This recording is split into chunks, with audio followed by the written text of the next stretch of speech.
ನಮಸ್ತೆ, welcome back to my YouTube channel. ಯಾರೆಲ್ಲ ಹೊಸದಾಗಿ ಚಾನಲ್ನ ನೋಡ್ತಾ ಇದ್ದೀರಾ ತಪ್ಪದೆ ಲೈಕ್ ಮಾಡಿ, ಶೇರ್, ಕಮೆಂಟ್ ಮಾಡೋದನ್ನು ಕೂಡ ಮರಿಬೇಡಿ. ರೆಸಿಪಿ ಹೇಗಿತ್ತು ಅಂತ ಅಂದ್ಬಿಟ್ಟು ಟೈಮ್ ಸಿಕ್ಕಾಗ ವಿಡಿಯೋನ ಸ್ಕಿಪ್ ಮಾಡಿದೆ, ಕೊನೆಯವರೆಗೂ ನೋಡಿ. ಇವತ್ತು ನಾನು ಒಂದು ಗ್ರೇವಿನ ತೋರಿಸ್ತಿದ್ದೀನಿ. ಇದು ಅನ್ನ, ರೊಟ್ಟಿ, ಚಪಾತಿ ಈ ಥರ ಎಲ್ಲದಕ್ಕೂ ಹೊಂದ್ಕೊಳ್ಳೋಂಥ ಒಂದು ಗ್ರೇವಿ. ಇದಕ್ಕೆ ನಾನು ಕಾರ್ನ ಉಪಯೋಗಿಸ್ಕೊಂಡು ಮಾಡ್ತಾಯಿದ್ದೀನಿ, ಬೇಬಿ ಕಾರ್ನ. ತುಂಬ ಅಂದರೆ ತುಂಬ ರುಚಿಯಾಗಿರುತ್ತೆ. ಮಕ್ಕಳಿಗಂತೂ ತುಂಬ ಇಷ್ಟ ಆಗುತ್ತೆ, ಯಾಕೆಂದರೆ ಕಾರ್ನು ಸ್ವಲ್ಪ ಸ್ವೀಟಾಗಿರುತ್ತೆ. ಹಾಗಾಗಿ ಆ ಗ್ರೇವಿಲಿ ಉಪ್ಪು, ಖಾರ, ಹುಳಿ, ಸಿಹಿ ಎಲ್ಲ ಬ್ಯಾಲೆನ್ಸ್ ಆಗಿರುತ್ತಲ್ಲ, ತುಂಬ ರುಚಿಯಾಗಿರುತ್ತೆ. ಅದ್ರ ಜೊತೆಗೆ ನಾನು ಜೀರಾ ರೈಸ್ನ ಮಾಡ್ಕೊಂಡಿದ್ದೀನಿ. ಈ ರೆಸಿಪಿನ ನಾನು ಶೇರ್ ಮಾಡ್ತಾ ಹೋಗ್ತೀನಿ, ಬನ್ನಿ. ಹಾಗೆಯೇ ನಮ್ಮ ಒಂದು ಪುಟ್ಟ ಪಾಟಲ್ಲಿ ಎಷ್ಟೊಂದು ಹೂವು ಬಿಟ್ಟಿತ್ತು ನೋಡಿ. ಸೊ ಹಾಗಾಗಿ ಅದೊಂದು ಸ್ವಲ್ಪ ವೀಡಿಯೋ ಕ್ಲಿಪ್ಪಿಂಗ್ಸ್ನ ನಾನಿಲ್ಲಿ ಶೇರ್ ಮಾಡ್ತಾಯಿದ್ದೀನಿ. ಈ ಹೂವು 2-3 ದಿನ ಇರುತ್ತೆ, ಒಂದೇ ದಿನಕ್ಕೆ ಬಾಡಲ್ಲ. ಹಾಗೆಯೇ ಇದರಲ್ಲಿ 2-3 ಕಲ್ಲರು ಕೂಡ ಬರುತ್ತೆ. ನಮ್ಮ ಮನೆಯಲ್ಲಿ ಈ ಕಲ್ಲರ್ ಇದೆ ನೋಡಿ, ಎಷ್ಟು ಹೂವು ಬಿಟ್ಟಿದೆ ಅಂತ ಅಂದ್ಬಿಟ್ಟು. ಆಲ್ಮೋಸ್ಟ್ ಒಂದು 3-4 ಡೇಸ್ ಆದ್ರೂ ಬೀಳಲ್ಲ. ಒಂದು 2 ಡೇಸ್ ಆದಮೇಲೆ ಸ್ವಲ್ಪ ಬಾಡಿ ಥರ ಆಗುತ್ತೆ. ಇನ್ನೂ 1 ಡೇ ಇರುತ್ತೆ, ದೆನ್ ನೆಕ್ಸ್ಟು ಹೂವು ಬೀಳುತ್ತೆ. ನೋಡಿದ್ರಲ್ಲ, ಬನ್ನಿ ರೆಸಿಪಿನ ಶೇರ್ ಮಾಡ್ತಾ ಹೋಗ್ತೀನಿ. ಮೊದಲಿಗೆ ನಾನಿಲ್ಲಿ 1 ಪ್ಯಾಕೆಟಷ್ಟು ಬೇಬಿ ಕಾರ್ನ ತೊಗೊಂಡಿದ್ದೀನಿ, ನೋಡ್ತಿರ್ಬೋದು ನೀವು.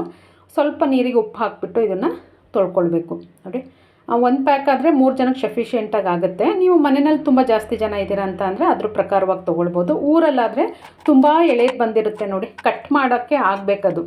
ಸ್ವಲ್ಪ ಬಲ್ತಿದ್ರೂ ಕಟ್ ಮಾಡೋಕ್ಕಾಗಲ್ಲ. ಹಾಗಾಗಿ ಊರಲ್ಲಿರೋರಿಗಂತೂ ಈಸಿಯಾಗಿ ಸಿಗುತ್ತೆ, ಜೋಳ ಹಾಕಿರೋರಿಗೆ ಮಾಡ್ಕೊಳ್ಬೋದು. ಒಂದು ಕಡಾಯಿಗೆ 1 ಸ್ಪೂನಷ್ಟು ತುಪ್ಪನ ಹಾಕ್ಕೊಂಡು ಕಟ್ ಮಾಡಿ ಇಟ್ಕೊಂಡಿರ್ತಕ್ಕಂಥ ಕಾರ್ನ ಹಾಕ್ಕೊಂಡು ಫ್ರೈ ಮಾಡ್ಕೊಳ್ಬೇಕಾಗತ್ತೆ. ಇದನ್ನು ಒಂದು 2 ನಿಮಿಷ ಫ್ರೈ ಮಾಡ್ಕೊಂಡ್ವಿ ಅಂದರೆ ಆಯಿತು. ತುಂಬ ಚೆನ್ನಾಗಿ ಕ್ರಿಸ್ಪಾಗುತ್ತೆ, ರುಚಿನೂ ತುಂಬ ಚೆನ್ನಾಗಾಗುತ್ತೆ. ಸ್ವಲ್ಪ ಉಪ್ಪನ್ನು ಕೂಡ ಸೇರಿಸ್ಕೊಂಡು ನಾನು ಇದನ್ನು ಫ್ರೈ ಮಾಡ್ಕೊಳ್ತಾ ಇದ್ದೀನಿ. ಇದನ್ನು ನೀಟಾಗಿ ಫ್ರೈ ಮಾಡಿ ಒಂದು ಸಿಮ್ಮಲ್ಲಿ ಇಟ್ಕೊಂಡು ಫ್ರೈ ಮಾಡ್ತಾರನ್ನ ಅಷ್ಟರಲ್ಲಿ ಇಲ್ಲಿ ಮಿಕ್ಸಿ ಜಾರಿಗೆ ಮಸಾಲೆ ರುಬ್ಕೊಳ್ಳಿಕ್ಕೆ ಅಂದ್ಬಿಟ್ಟು 1-2 ಟೊಮೊಟೊ ಹಣ್ಣನ್ನು ಸೇರಿಸ್ಕೊಂಡಿದ್ದೀನಿ. ಬೆಳ್ಳುಳ್ಳಿ ಒಂದು 10-12 ಎಸ್ಳು, ಹಾಗೆಯೇ ಶುಂಠಿ 1 ಇಂಚಷ್ಟು, ಈರುಳ್ಳಿ ಫುಲ್ಲು ಈರುಳ್ಳಿನ ಹಾಕ್ಕೊಳ್ತಾ ಇದ್ದೀನಿ, ದಪ್ಪ ಸೈಜ್ದು. ತೆಂಗಿನಕಾಯಿ ತುರಿ 1-2 ಸ್ಪೂನಷ್ಟು ಹಾಕ್ಕೊಂಡಿದ್ದೀನಿ. ಹಾಗೆಯೇ ಜೀರಿಗೆ 1 ಸ್ಪೂನಷ್ಟು ಜೀರಿಗೆನೂ ಕೂಡ ನಾನಿಲ್ಲಿ ಸೇರಿಸ್ಕೊಂಡಿದ್ದೀನಿ.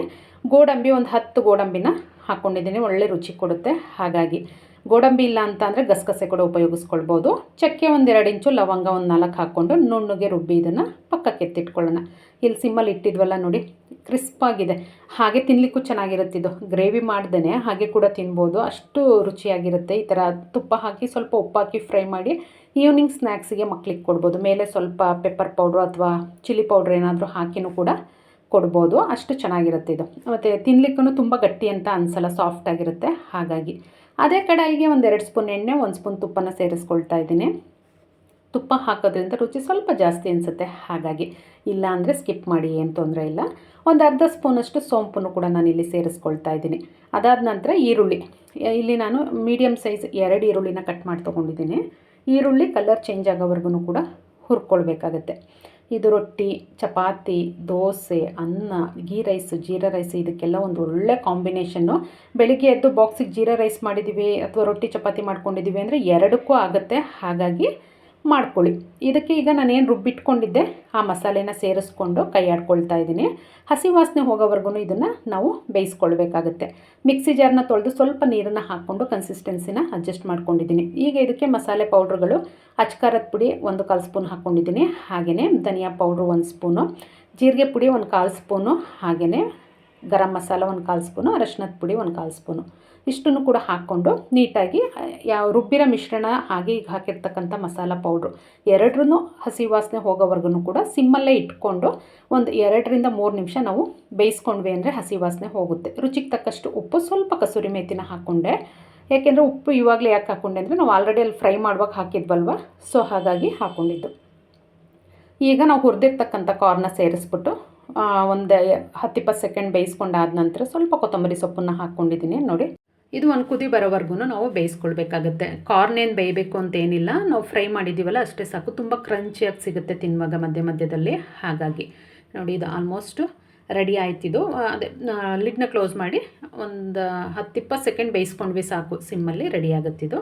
ಬನ್ನಿ ಜೀರಾ ರೈಸ್ನ ಮಾಡ್ಕೊಳ್ಳೋಣ. ಇದಕ್ಕೆ ಜೀರಾ ರೈಸು, ಫ್ರೈಡ್ ರೈಸು ಅಥವಾ ಖಾಲಿ ಅನ್ನಕ್ಕೂ ಕೂಡ ತುಪ್ಪ ಹಾಕ್ಕೊಂಡು ತಿಂದರೆ ಸಿಕ್ಕಾಬಟ್ಟೆ ರುಚಿಯಾಗಿರುತ್ತೆ ಈ ಗ್ರೇವಿ. ಖಂಡಿತ ಟ್ರೈ ಮಾಡಿ. ನಾನಿಲ್ಲಿ ಸಿಂಪಲ್ಲಲ್ಲ ಜೀರಾ ರೈಸು, ಸ್ವಲ್ಪ ತುಪ್ಪ ಹಾಗೆಯೇ ಜೀರಿಗೆ ಹಾಕಿ ಅಕ್ಕಿನ ಹಾಕಿ ಉಪ್ಪನ್ನು ಕೂಡ ಹಾಕ್ಕೊಂಡು ಕೂಗಿಸ್ಕೊಳ್ತಾ ಇದ್ದೀನಿ ಅಷ್ಟೇ. ನೋಡಿ, ಜೀರಾ ರೈಸ್ ರೆಡಿನೇ ಆಗೋಯಿತು. ಇದಕ್ಕೆ ಸ್ವಲ್ಪ ಮೇಲಿಂದ ಕೊತ್ತಂಬರಿ ಸೊಪ್ಪನ್ನು ಹಾಕಿ ಮಿಕ್ಸ್ ಮಾಡ್ಕೊಂಡ್ವಿ ಅಂತ ಅಂದರೆ ಜೀರಾ ರೈಸ್ ರೆಡಿ ಆಗುತ್ತೆ. ಬೆಳಗಿನ ಬ್ರೇಕ್ಫಾಸ್ಟಿಗೆ ಏನಪ್ಪ ಮಾಡೋದು ಅಂತ ಯೋಚನೆ ಮಾಡುವಾಗ ಖಂಡಿತ ಈ ರೆಸಿಪಿನ ಒಂದಿನ ಟ್ರೈ ಮಾಡಿ. ಕ್ವಿಕ್ಕಾಗಿ ಆಗುತ್ತೆ, ಮಕ್ಕಳಿಗೂ ಕೂಡ ತುಂಬ ಇಷ್ಟ ಆಗುತ್ತೆ. ನೋಡಿ ಎಷ್ಟು ಕಲರ್ಫುಲ್ಲಾಗಿ ಕಾಣಿಸ್ತಿದೆ ಅಂತ ಅಂದ್ಬಿಟ್ಟು. ಜೀರಾ ರೈಸು, ಫ್ರೈಡ್ ರೈಸ್ ಎಲ್ಲ ಸಿಂಪಲ್ ಆದ್ರೂ ಮಾಡಲಿಕ್ಕೆ ರುಚಿ ಮಾತ್ರ ನೆಕ್ಸ್ಟ್ ಲೆವೆಲ್ ಅಂತಲೇ ಹೇಳ್ಬೋದು. ತುಂಬ ರುಚಿಯಾಗಿ ಅನಿಸುತ್ತೆ. ಈಗ ಇದನ್ನು ನೀಟಾಗಿ ಮಿಕ್ಸ್ ಮಾಡ್ಕೊಳ್ತಾ ಇದ್ದೀನಿ. ಇದು ಬೆಳಿಗ್ಗೆ ಮಾಡಿದ್ರಿಂದ ಬ್ರೇಕ್ಫಾಸ್ಟು ಲಂಚಿಗೆಲ್ಲ ಮಾಡ್ಬೋದು. ಹಾಗೆ ದಿಢೀರಂತ ಯಾರಾದರೂ ಗೆಸ್ಟ್ ಬಂದರು ಅಂದ್ರೂ ಕೂಡ ಈ ರೈಸ್ ಮಾಡಿಕೊಂಡು ಗ್ರೇವಿನ ಮಾಡ್ಕೊಂಡ್ರಿ ಅಂದರೆ ತುಂಬ ರುಚಿಯಾಗಿರುತ್ತೆ. ನಾನಿಲ್ಲಿ ಬೆಳಗಿನ ಬ್ರೇಕ್ಫಾಸ್ಟಿಗೆ ಅಂತ ಅಂದ್ಬಿಟ್ಟು ಮಾಡಿದ್ದು. ನೋಡ್ತಿದ್ದೀರಲ್ಲ, ನೀಟಾಗಿ ಮಿಕ್ಸ್ ಮಾಡ್ಕೊಳ್ಬೇಕು.